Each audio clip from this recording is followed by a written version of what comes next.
C'est pas évident aujourd'hui d'enquêter, de faire de l'investigation à Radio France pour la cellule investigation parce que les conditions sont difficiles dans la mesure où d'abord tout le monde est disséminé. Vous voyez que moi-même, je suis dans une chambre d'amis qui a été réaménagée en bureau pour pouvoir travailler.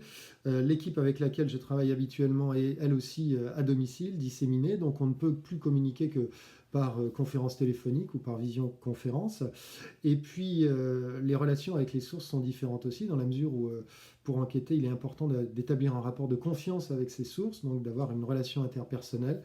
Et on n'a plus l'accès direct à nos sources, on n'a plus que des accès qui sont des accès téléphoniques, et c'est difficile de cultiver une relation et d'apprivoiser des gens, d'établir ce lien de confiance quand on est comme ça à distance et qu'on ne voit pas les gens, qu'on ne peut pas les jauger, qu'on ne peut pas les sentir, qu'on ne peut pas les connaître.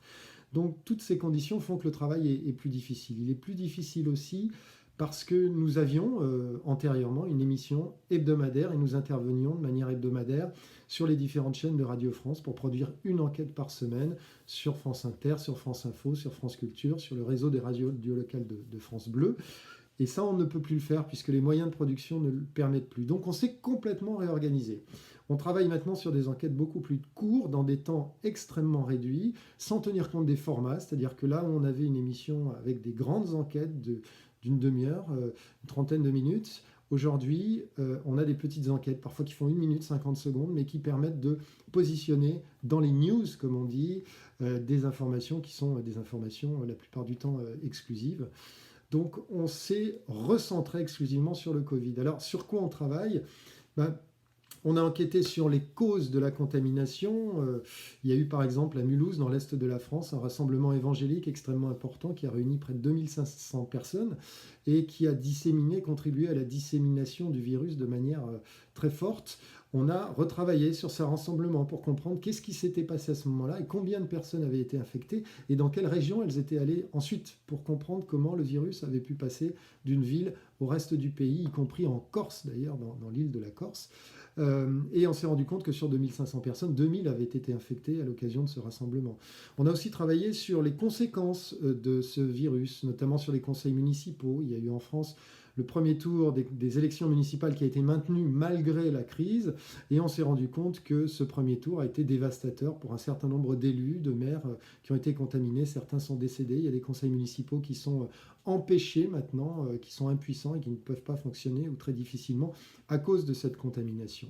Et puis on a travaillé aussi sur ce que font la plupart d'entre vous, c'est-à-dire les lacunes, ce que ça révèle de nos manques, notamment la question des masques. Pourquoi est-ce qu'en France on avait des stocks de masques très importants? Pourquoi on les a laissés se réduire? Et pourquoi on n'a pas anticipé finalement suffisamment la crise? Dans quelles conditions on a aussi abandonné une industrie de production de nos masques? On a travaillé là-dessus, on a travaillé sur les respirateurs aussi. On a par exemple sorti cette information qui montre que 8500 respirateurs qui sont construits dans l'urgence en France sont en fait des respirateurs d'un modèle qui ne pourra pas être utilisé contre le Covid-19. Voilà le genre d'informations sur lesquelles nous avons travaillé. Nous avons travaillé aussi sur l'origine de la crise qui vient de Chine, on le sait, mais il y a un laboratoire à Wuhan, le P4, qui a été un peu sur lequel on a beaucoup fantasmé.